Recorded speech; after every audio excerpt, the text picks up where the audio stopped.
Hey, everybody. Guy Searle with MyMac.com podcast, Mac to the Future podcast, Guy's Daily Drive, and all kinds of things. This is just more or less a test to see how well this camera is going to look on, not camera. This software is going to work in like real live conditions.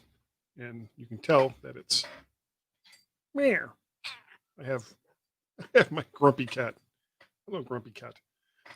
The software that I'm using is from a company called Reincubate, and it's the Camo Studio software.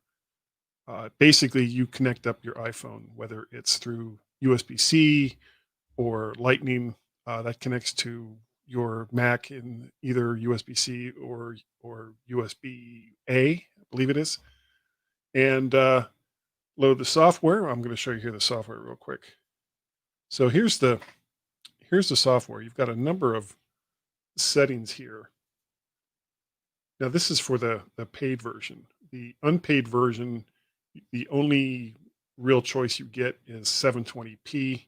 You don't get a whole lot of other options. But if all you want to do is use your iPhone as a camera into live streaming, it's really all you kind of need. So you can select your source. You can select whether it's going to, it's not showing the choices here. Okay. Well, you can either select the front camera or the rear camera, the selfie camera. And you have a number of options for resolution. You can go up to 1080, not in regards to StreamYard because they broadcast at 720 unless you pay a lot more money. So that was 1080. This is 720. Through some experimentation, I've found that really the best look for this is either the 1024 by 768 or the 1440 by 1080. A lot of it depends on how close your camera is going to be when you set it all up. But it's actually very, very nice. You can turn on. You can probably see how it just got a lot brighter. You've got the flash level that you can turn on, and it unfortunately it's kind of blinding at how close I've got it here. So I've got other lighting that I can deal with that.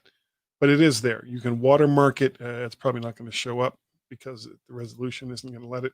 And you can mirror it, so you can opposite one way or the other, however the camera is. I'm choosing not to do that. You can rotate it. You can zoom it. Look at, see those fantastic details of my mustache hairs. And you've got, you can set your focus.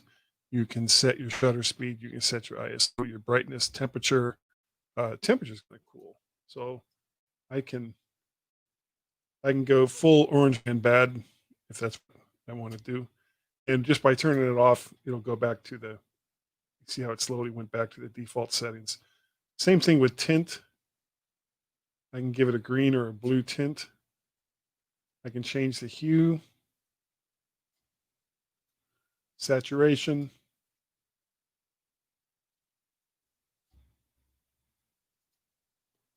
contrast, set the gamma point, and sharpness. Now, if I go full sharpness, it's almost a cartoon effect. As you can, I'm gonna go back to full screen here.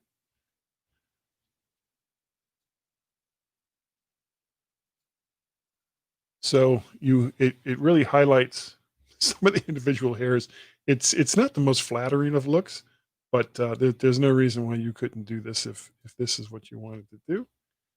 And again, all you have to do is turn it off, and it will slowly go back to normal.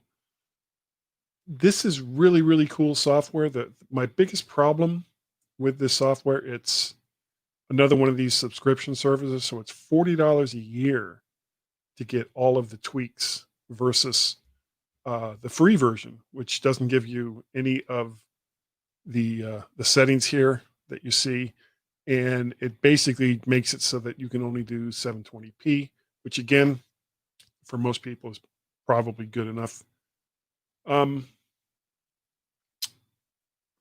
$40 a year. If this was $20 a year, I would highly, highly recommend this software for anyone who is, just kind of a casual live streamer. It's really, really good software, but not at $40 a year. You can get like my main camera. Let's see if I can do a quick switch.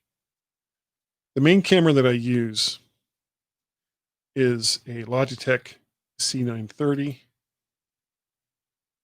which is that's a C930 right there. Let me switch back over to that. So here's the C930, and and that's a 720p camera, I believe. I go back to this.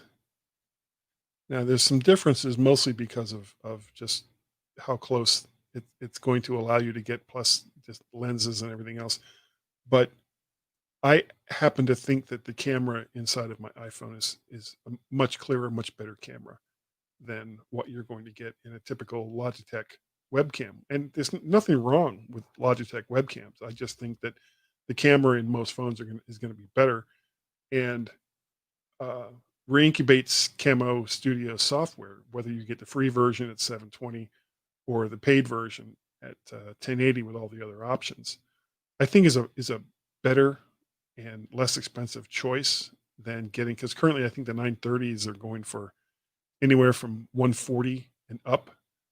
Um, when I got mine, it was I believe in the $80 range, but of course with COVID-19, everything is shot up through the roof.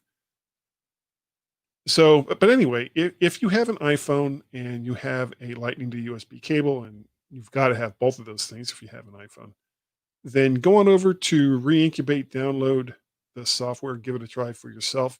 The only thing that you'll need is some way to mount the iPhone so that it can stand up on its own and you won't have to constantly hold it. So that is going to do it. Thank you all so very, very much. And I will see you guys next time right here on the Mac to the Future livecast. Go.